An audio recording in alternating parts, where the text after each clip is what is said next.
तो देखिए, इंडिया अगर चाह भी ले तो अपने एग्रीकल्चर सेक्टर को खोल नहीं सकता। और ऐसा मैं क्यों कह रहा हूं वो भी मैं बताता हूं आपको। एक्चुअली थोड़े टाइम पहले, ईयर 1974 के आसपास का जो टाइम था, इस टाइम पे यूएस में एक कंपनी थी मोनसेंटो। ये लोग राउंड अप नाम से एक हर्बिसाइड केमिकल बना के बेचते थे। फसलों के बीच में जो वीड यानी कि जो जंगली घास उग जाती है, उसको ये राउंड अप केमिकल खत्म कर देता था। लेकिन इसमें दिक्कत ये थी कि ये जो केमिकल था, ये फसलों पे भी इंपैक्ट डालता था, जिससे फार्मर्स की प्रोडक्टिविटी कम हो जाती थी। तो इस मोनसेंटो कंपनी ने क्या किया कि सोयाबीन के सीड्स यानी कि बीज को जेनेटिकली मॉडिफाई किया और ऐसा बना दिया कि अगर आप इस जेनेटिकली मॉडिफाइड सीड से उगे क्रॉप्स पे इनका राउंड अप केमिकल का स्प्रे मारोगे तो फसल को कुछ नहीं होगा, लेकिन जंगली घास जो होगी वो बिल्कुल खत्म हो जाएगी। और ये इनका एक्सपेरिमेंट जो था, ये काम किया। जब इस जेनेटिकली मॉडिफाइड सीड को फार्मर्स ने यूज किया तो फसल की पैदाइश बहुत ज्यादा बढ़ गई और ये सीड्स बहुत ही कम टाइम में बहुत तेजी से फेमस हो गए। और जब ये फेमस हुआ तो जिस प्रोसेस से इन्होंने जेनेटिकली मॉडिफाइड सोयाबीन के सीड्स बनाए थे, उसी प्रोसेस के थ्रू इन्होंने बाकी क्रॉप्स के भी जेनेटिकली मॉडिफाइड सीड्स बनाए।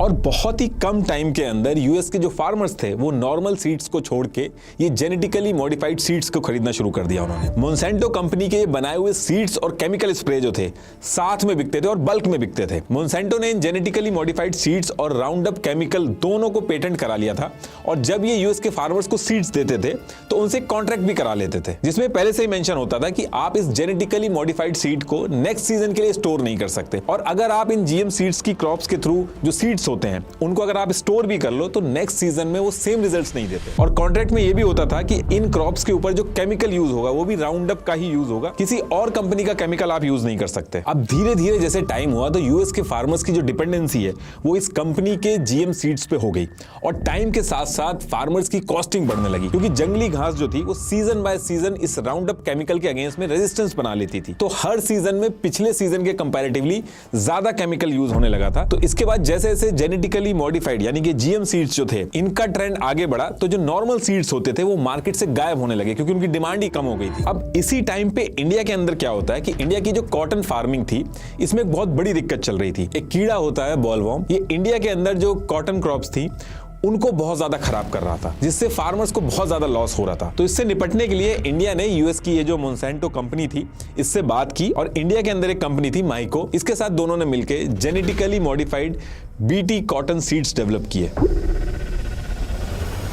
इन सीड्स को ऐसे डेवलप किया कि जब इनसे प्लांट्स बनते थे तो वो खुद ही ये जो बॉलवॉर्म इंसेक्ट्स थे उनको मार देते थे। तो प्रॉब्लम सॉल्व हो गई और इसके साथ साथ जो प्रोडक्शन था कॉटन का वो 3 गुना बढ़ गया। लेकिन जैसे जैसे टाइम हुआ ये जो जेनेटिकली मॉडिफाइड सीड्स थे इनसे रिलेटेड जो प्रॉब्लम्स थी वो सामने आने लगी। एक तो आम किसान जो नॉर्मल सीड्स यूज करते थे वो कंपटीशन से बाहर हो गए थे, क्योंकि जेनेटिकली मॉडिफाइड ज्यादा प्रोड्यूस करता था कम पैसे में। दूसरा, इन जेनेटिकली मॉडिफाइड सीड्स से फायदा तो हो रहा था, लेकिन फायदे का जो मेजर हिस्सा था वो यूएस की ये जो मोनसेंटो कंपनी थी ये रॉयल्टी के नाम पे ले जा रही थी। 450 ग्राम बीटी कॉटन 1600 से 1800 रुपीज का था, जिसमें से 1250 रुपीज यूएस की ये जो मोनसेंटो कंपनी थी ये रॉयल्टी के नाम पे ले जाती थी। और हर साल इस पे जो पेस्टिसाइड्स वगैरह यूज होते थे उनकी क्वांटिटी ज्यादा लगती थी, तो कॉस्ट भी बढ़ती थी फार्मर्स की। और इसके जो सीड्स थे उनको भी स्टोर नहीं किया जा सकता था, तो हर साल नए सीड्स खरीदने पड़ते थे। तो फार्मर्स ने और अलग अलग यूनियंस ने इस मोनसेंटो कंपनी पे बहुत ज्यादा प्रेशर बनाया कि वो अपनी रॉयल्टी कम कर दे, लेकिन ये कंपनी मानी नहीं। फिर रॉयल्टी, लाइसेंस, पेटेंट को लेकर ये मामला लंबा कोर्ट के अंदर चला। फिर कोर्ट ने मोनसेंटो को 70% रॉयल्टी कट करने के ऑर्डर दे दिए और जब ये चीज हुई तो मोनसेंटो इंडिया छोड़ के चला गया। और ये जो रॉयल्टी वगैरह की मैं बात बता रहा हूँ ये इकलौती दिक्कत नहीं थी जेनेटिकली मॉडिफाइड सीड्स की, और भी कई सारे इशू जो हैं वो जेनेटिकली मॉडिफाइड सीड्स के साथ लिंक्ड है। ये जीएम सीड्स जो होते हैं ये जिस एरिया में यूज होते हैं, अगर उस एरिया में कोई और नॉर्मल सीड्स भी यूज करता है तो उनके ऊपर भी इंपैक्ट डालते हैं। मान लो 2 किसान हैं और उनमें से एक किसान जीएम सीड्स का यूज करने लगे तो दूसरा किसान जो नॉर्मल सीड्स यूज कर रहा है उस पे भी ये जीएम सीड्स की फसल का असर आने लगता है। और ऐसा इसलिए होता है क्योंकि मधुमक्खी और इंसेक्ट्स वगैरह जो होते हैं ये क्रॉस पॉलिनेशन वगैरह करते हैं, उससे नॉर्मल सीड्स में भी जीएम सीड्स के डीएनए मिक्स हो जाते हैं। और धीरे धीरे जैसे जैसे टाइम होता है तो नॉर्मल फसल भी अपनी ओरिजिनलिटी खो देता है और उसमें जीएम सीड्स की प्रॉपर्टी आने लगती है। और ये इस तरीके की डीएनए मिक्सिंग जो हो जाती है टाइम के साथ साथ, ये अपने आप में इंडिया के लिए एक नई प्रॉब्लम खड़ी कर देती है। अगर इंडिया लंबे टाइम तक जीएम क्रॉप्स यूज करेगा तो डिपेंडेंसी तो यूएस पे होगी, वो तो एक केस है ही है। उसके साथ साथ नॉर्मल क्रॉप्स और जो सीड्स हैं उनमें जेनेटिकली मॉडिफाइड सीड्स की प्रॉपर्टी आने लगेगी। और ऐसा होने से एक दिक्कत ये भी है कि ये जो जीएम क्रॉप्स हैं ये European union, Russia, Serbia, Algeria, बहुत सारी कंट्रीज में ह्यूमन कंजम्पशन के लिए बैन है, यानी इंसान के खाने के लिए बैन है। तो अगर हम जीएम सीड्स ज्यादा यूज करेंगे तो इंडिया को अपने क्रॉप्स को एक्सपोर्ट करने में भी दिक्कत आएगी, क्योंकि जो कंट्रीज इन जीएम सीड्स को बैन करती हैं तो कंट्री के बॉर्डर पे ही जीएम कंटेमिनेशन का रीजन देके पूरा का पूरा कंसाइनमेंट रिजेक्ट कर दिया जाता है। और एक बार नॉर्मल क्रॉप्स जीएम क्रॉप्स के साथ मिक्स हो गई तो फिर वहां से वापस लौटना बहुत मुश्किल होता है। एक केस ये भी अगर आप मान लो कि यूएस का प्रेशर बहुत है, टैरिफ लगा रहा है, वो जो जीएम क्रॉप्स है पूरी की पूरी एज इट इज इंपोर्ट कर लें अपने यूज के लिए, ताकि यूएस का जो प्रेशर इतने दिनों से आ रहा है वो कम हो जाए, तो उसमें भी दिक्कत है। क्योंकि होता क्या है कि यूएस में तो एडवांस लेवल की फर्टिलाइजर, केमिकल और मशीनें यूज होती हैं फार्मिंग के लिए, और साथ में यूएस गवर्नमेंट भी बिलियंस ऑफ डॉलर की सब्सिडीज वगैरह देती है फार्मर्स को अपने। तो यूएस के फार्मर्स की जो कॉस्टिंग होती है क्रॉप्स को प्रोड्यूस करने की,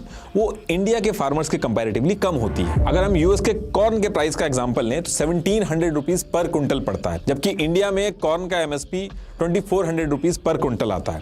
तो यूएस से इंपोर्ट करने पे जो लोकल इंडियन फार्मर्स हैं वो कंपटीशन में ही नहीं टिक पाएंगे, और जब टिक नहीं पाएंगे तो वो फार्मिंग से दूर होंगे। जैसे PL 480 गेहूं वाले केस में हुआ था, इंडिया खुद उगाने की बजाय यूएस पे डिपेंडेंट हो गया और फिर यूएस ने इसका फायदा उठाया था, और जैसी सिचुएशन होती है तो वहां पे प्रेशर बिल्डअप किया था। और यूएस के ऐसा करने के चांसेस भी बहुत ज्यादा हैं।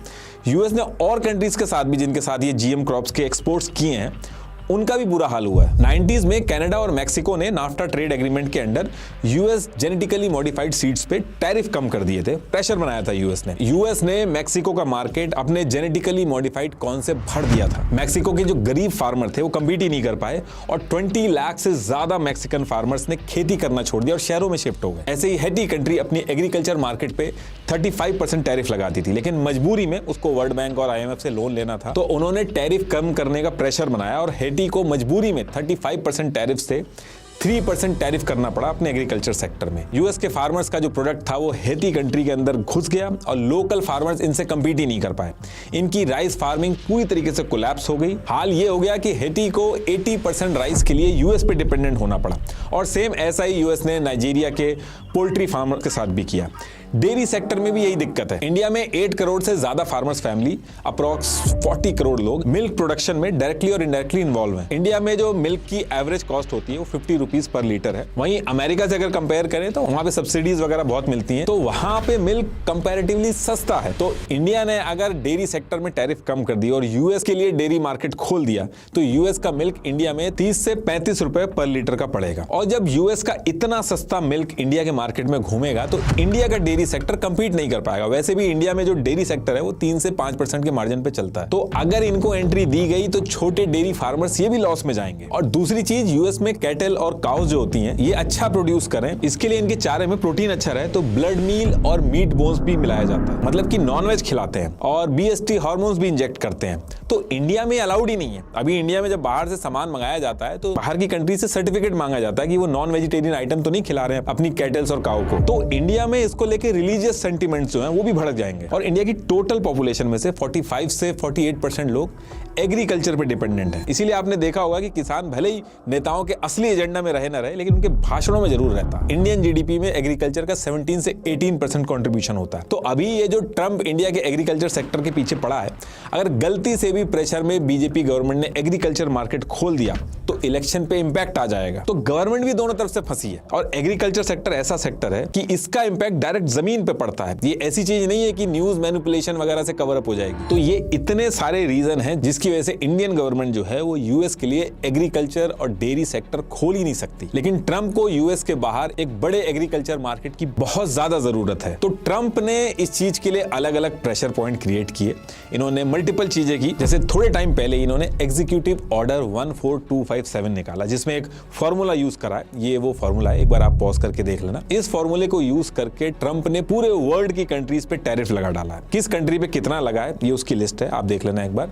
इसमें इंडिया पे भी 26% टैरिफ लगा दिया, आगे चल के इसको 25% कर दिया था। In fact heard and McDonald island जहां इंसान रहते ही नहीं है, पेंगुइन्स रहते हैं, वहां पे भी 10% टैरिफ लगा दिया। तो ट्रंप अपनी जरूरत की चीजें डिमांड करके उस टैरिफ को या तो पॉज कर दे रहे हैं कुछ टाइम के लिए या फिर हटा दे रहे हैं। अब ट्रंप ने ये जो पूरा टैरिफ का गेम खेला, ये बाकी कंट्रीज पे तो काम किया लेकिन चाइना और इंडिया पे नहीं काम किया। तो पहले जो 25% टैरिफ लगा उसमें एग्रीकल्चर के लिए इंडिया ने मना कर दिया। उसके बाद ट्रंप ने रशियन ऑयल खरीदने का बोल के 25% टैरिफ और लगा दिया, यानी कि इंडिया के ऊपर 50% टैरिफ हो गया अब टोटल। इसके बाद भी इंडिया माना नहीं। इनफैक्ट इंडिया और यूएस की जो एफटीए की बात चल रही थी, फ्री ट्रेड एग्रीमेंट की बात चल रही थी, जिसमें दोनों तरफ से टीम मल्टीपल राउंड के डिस्कशन कर रही थी, काफी चीजें इन्होंने फाइनल भी कर दी थी। उसमें भी जब ट्रंप ने 50% टैरिफ लगाया, पहलगाम इशू के बाद जो नोबेल पीस प्राइज वाला जो इशू हुआ, जो ऑपरेशन सिंदूर के बाद,